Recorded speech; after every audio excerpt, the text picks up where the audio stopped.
oleh baginda Nabi Muhammad SAW. Jadi pada waktu awal-awal baginda Nabi Muhammad SAW hijrah dari Mekah ke Madinah, beliau ini ditemani oleh sahabat beliau bernama Sayyidina Abu Bakar As-Siddiq radhiyallahu. Beliau mengendarai unta yang nama unta itu juga telah diperintahkan oleh Allah SWT. Unta itu diberi nama unta Al-Qaswa. Jadi ketika baginda Nabi datang ke Madinah, di sekitar Madinah pada awal-awal masuk, maka orang-orang Madinah ini sangat gembira menyambut kedatangannya baginda Nabi. Saking gembiranya, orang-orang Madinah ini membuka pintu-pintu rumahnya lebar-lebar sehingga agar orang-orang Madinah ini rumahnya disinggahi oleh baginda Nabi Muhammad SAW. Sahabat yang lain agar tidak timbul keirian atau sifat pilih kasih, maka dengan keadilannya baginda Nabi Muhammad SAW, lepaskan unta ini, biarkan unta ini berjalan dengan sendirinya. Maka unta itu berjalan mengelilingi kampung Madinah sehingga unta itu berhenti di sekitar sini. Ini sebelum dibangun masjid, ini adalah berupa tanah lapang, tanah kosong, sebuah tempat penjemuran kurma kering. Ya, tempatnya di sini. Kurang lebih ini panjangnya dulu itu 35 meter kali 30 meter. Ini tempat lapangan milik tanahnya sahabat namanya Sahal dan Suhail. Lalu pada waktu itu unta itu mendekati pada rumahnya Sayyidina Abu Ayyub Al-Ansari. Dan di rumahnya Sayyidina Abu Ayyub Al-Ansari inilah baginda Nabi Muhammad SAW bertempat tinggal ketika di Madinah sebelum Abu Ayyub Al-Ansari. Beliau membangun Masjid Nabawi ini yang mana pada waktu itu masih memiliki dua atap depan sama atap belakang. Jadi yang depan ini digunakan untuk sholat, terus yang belakang ini digunakan untuk ahlus sufah, yaitu orang-orang yang tidak memiliki tempat tinggal, orang-orang yang senantiasa hidupnya di dalam masjid terus 24 jam bersama dengan baginda Nabi. Kurang lebih pada waktu itu ahlus sufah ada 70 orang. Termasuk yang masyhur yang banyak meriwayatkan hadis adalah sahabat Sayyidina Abu Hurairah. Dia adalah termasuk salah satu sahabat ahli sufah. Yang mana yang tengah ini masih kosong, belum ada atapnya. Jadi kalau hujan ini masih kehujanan, kalau panas masih panas sangat. Dan lantainya pun masih berupa tanah liat atau pasir di sana. Lalu di samping-samping Masjid Nabawi ini adalah rumahnya baginda Nabi, istri-istrinya baginda Nabi, dan juga paman-pamannya baginda Nabi atau sahabat-sahabat yang masyhur yang terutama dekat dengan baginda Nabi Muhammad SAW.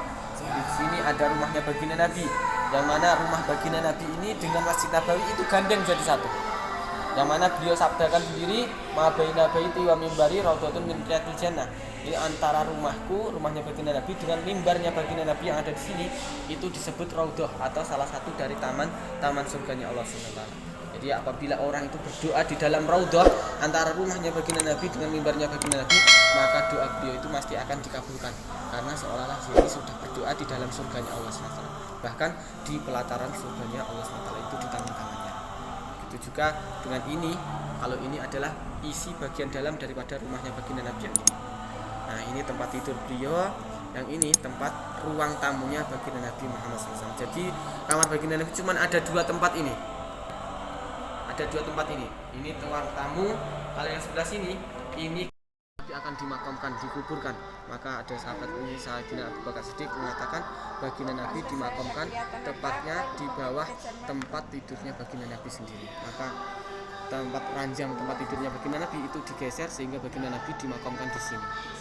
Dan Sayyidah Aisyah masih menempati tempat tidur beliau, ranjang beliau. Sehingga dalam satu kamar itu Sayyidah Aisyah tidur yang mana di sampingnya itu ada kuburannya baginda Nabi Muhammad SAW, makamnya baginda Nabi. Begitu juga sampai berjalan beberapa tahun berikutnya, kurang lebih 2 tahun berikutnya wafatlah Sayyidina Abu Bakar As-Siddiq radhiyallahu anhu. Beliau juga sama dimakamkan di samping makamnya kuburannya baginda Nabi Muhammad SAW, tepatnya agak di bawah samping, menunjukkan derajat beliau yang mendekati derajat baginda Nabi Muhammad SAW. Dan begitu juga Sayyidah Aisyah masih tidur dalam satu kamar, yang mana di kamar itu ada 2 kuburan, kuburannya Sayyidina Abu Bakar dan kuburannya baginda Nabi Muhammad SAW. Sayyidah Aisyah tidur dalam satu kamar yang di dalamnya ada 2 kuburan. Begitu juga 2 tahun berikutnya sampai kurang lebih 10 tahunan wafatlah Sayyidina Umar bin Khattab radhiyallahu anhu. Beliau juga dimakamkan di kamarnya baginda Nabi bersampingan dengan kuburannya baginda Nabi, Sayyidina Abu Bakar dan Sayyidina Umar. Cuma bedanya di sini karena sudah tidak ada hubungan mahram antara Sayyidah Aisyah dengan Sayyidina Umar, maka Sayyidah Aisyah membuat satir seperti ini, membuat penghalang. Dan Sayyidah Aisyah masih tidur dalam satu kamar, yang di dalam kamar itu ada 3 kuburan. Karena sudah tidak ada hubungan mahram tadi, Sayyidah Aisyah itu membuat seperti satir itu, penghalang antara tempat tidurnya Sayyidah Aisyah dengan kuburannya Sayyidina Umar bin Khattab. Berbeda dengan sebelumnya. Kalau sebelumnya ini kuburannya suaminya beliau sendiri, berikutnya kuburannya Sayyidina Abu Bakar ayahnya sendiri. Tapi kalau kuburannya Sayyidina Umar ini bukan siapa-siapanya Sayyidah Aisyah, maka Sayyidah membuat satir seperti itu. Bahkan Sayyidah Aisyah ini kalau mau ziarah ke makamnya baginda Nabi, makamnya ayahnya yaitu Sayyidina Abu Bakar, maka Sayyidah Aisyah ini menutup aurat dengan sempurna. Untuk berziarah ke makamnya baginda Nabi ataupun Sayyidina Abu Bakar. Terus yang terakhir di sini ada satu kotak kecil itu hitam ditandai hitam kecil antara kuburannya baginda Nabi dengan kuburannya Sayyidina Abu Bakar. Itu adalah sebuah tanda nanti di Madinah itu adalah sebuah lahan yang kosong. Itu lahan yang kosong itu nantinya ketika akhir zaman nanti itu adalah kuburannya Nabi Isa alaihissalam ketika telah turun ke bumi, telah menunaikan misi-misinya, yaitu membunuh Dajjal laknatullah alaih, menghancurkan salib dan juga membunuh babi-babi dan lain sebagainya. Termasuk salah satu misi-misinya Nabi Isa alaihissalam akan dikubur. Replikanya. Replikanya. Kamar baginda Nabi itu lebih kecil dari ukuran yang asli seperti ini. Kalau ini dibuat ini agak besar ini karena menyesuaikan bangunan yang sudah ada di sini. Kalau ukuran aslinya rumah baginda Nabi itu sangat kecil, sempit, bahkan ketika beliau berdiri mengangkat tangannya, maka atapnya itu sudah tersentuh dengan tangan beliau. Saking kecilnya rumah beliau. Beliau tidur beralaskan dengan kulit. Kadang beliau tidur di atas, kadang juga tidur di bawah. Kalau yang hitam ini adalah pintu tadi yang menghubungkan ke Masjid Nabawi. Gandeng Masjid Nabawi dengan rumah beliau gandeng jadi satu, sehingga ini kalau mau mati sholat kita tadi tinggal lewat kamar dan kuburan baginda Nabi di sebelah sini tadi. Tepatnya kuburan baginda Nabi itu ranjangnya digeser sehingga kuburan Nabi dimakamkan di situ. Ini beberapa alat milik baginda Nabi. Kalau seperti ini pedang al-masur daripada peninggalan ayah baginda Nabi Sayyidina Abdullah. Pedang al-masur ini biasa pedang ini tidak digunakan untuk berperang oleh baginda Nabi, tapi biasanya pedang ini pedang yang sering dibawa oleh baginda Nabi ketika baginda Nabi melakukan perjalanan atau hijrah kemana. Ini pedang yang selalu dibawa oleh baginda Nabi. Kalau ini tongkatnya baginda Nabi namanya tongkat al-saja. Ini replika, bentuknya tidak terlalu lurus dan juga ini seperti bengkong, kurang lebih panjangnya 125 cm. Ini kayu yang masyhur yang sering dipakai baginda Nabi, namanya tongkat al-saja. Ini terbuat dari kayu al-Andalusia. Kayu baginda Nabi. Kalau sebelah sini ini beberapa alatnya baginda Nabi seperti ini. Ada alat pembakar bukhur, itu wangi-wangian yang dibakar. Terus seperti ada wadah celak, wadah obat, itu semuanya milik istrinya baginda Nabi Muhammad SAW. Kalau yang sebelah sini ini wadah-wadah seperti wadah air zam-zam, wadah susu, wadah gandum, wadah air dan lain sebagainya. Ini juga milik istri-istrinya baginda Nabi Muhammad SAW. Kalau seperti ini alat-alat makamnya baginda Nabi dengan istrinya baginda Nabi Muhammad SAW. Kalau sebelah sini ini ada busur zaura. Ini busur zaura ini adalah salah satu busur yang terkenal yang sering dipakai baginda Nabi, namanya busur zaura. Dimana di setiap panah ini memiliki beberapa anak panah, yang setiap anak panah itu biasanya di ujungnya itu seperti ada lubang. Nah itu lubang anak panah itu biasanya digunakan ketika dilontarkan akan menimbulkan seperti suara pungit daripada anak panah itu. Kalau yang ini adalah kirbah, wadah air minumnya baginda Nabi Muhammad SAW. Kurang lebihnya seperti itu. Ini biasanya tempat sholatnya baginda Nabi, tempat istirahat beliau dan lain sebagainya. Kurang lebihnya seperti itu. Monggo kalau mau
loh kalau mau ke haji itu nanti tempat cukur sofa masjid, tempat cukurnya sumur zam-zam di sini loh. Berarti dekat ke ini tuh, ke Ka'bah tuh loh. Sama masjid ya.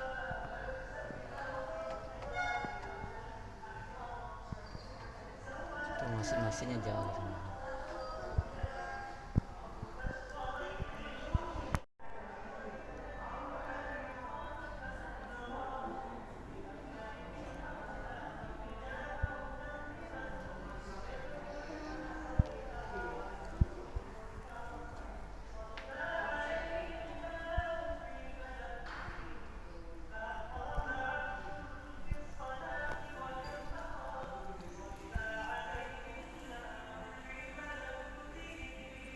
Foto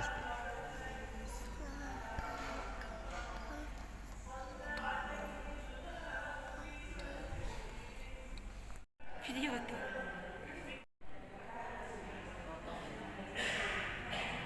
Foto aja. hah? Iya lah. Kan takut di itu, takut diambil atau apa gitu. Hah?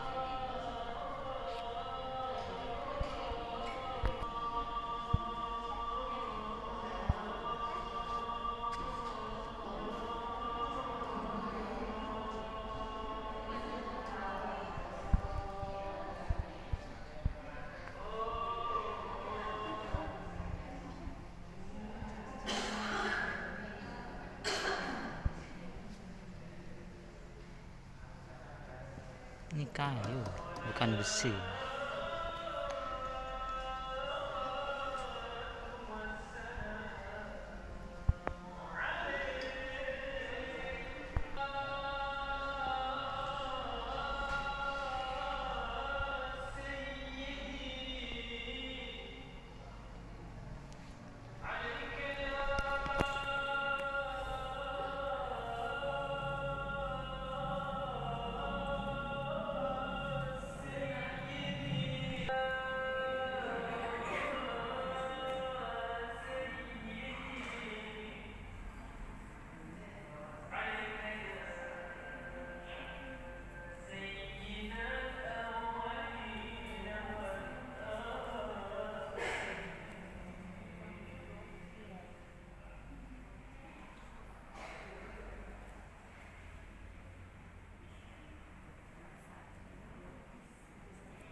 Iya, saya. Sana kakak tuh.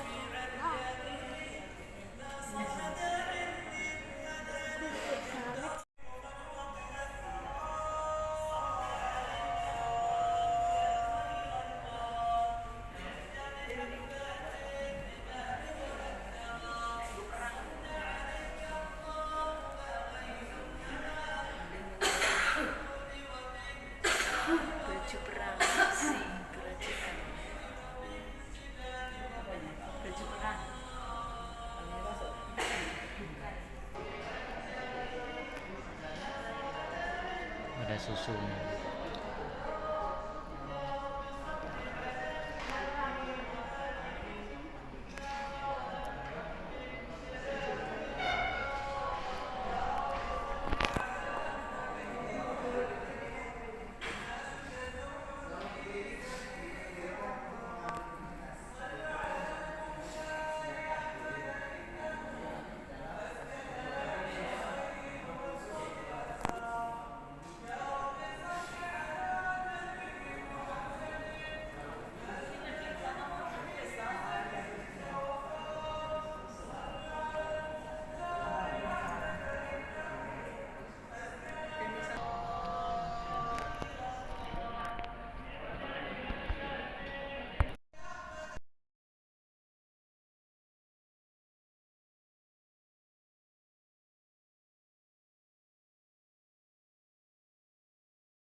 Mama ya ini.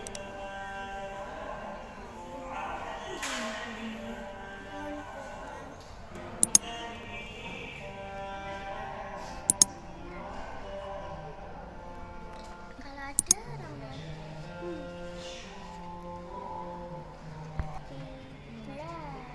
Masjid Al-Aqsa ini kiblatnya.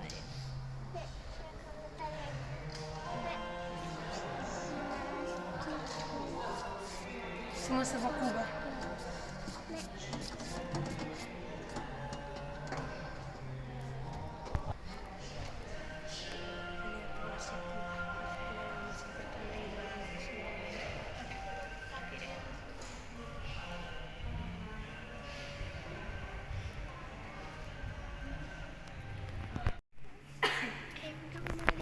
Oh.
Coba lihat.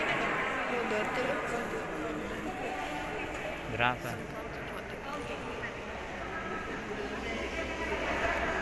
Itu yang base tadi ini kayaknya ya.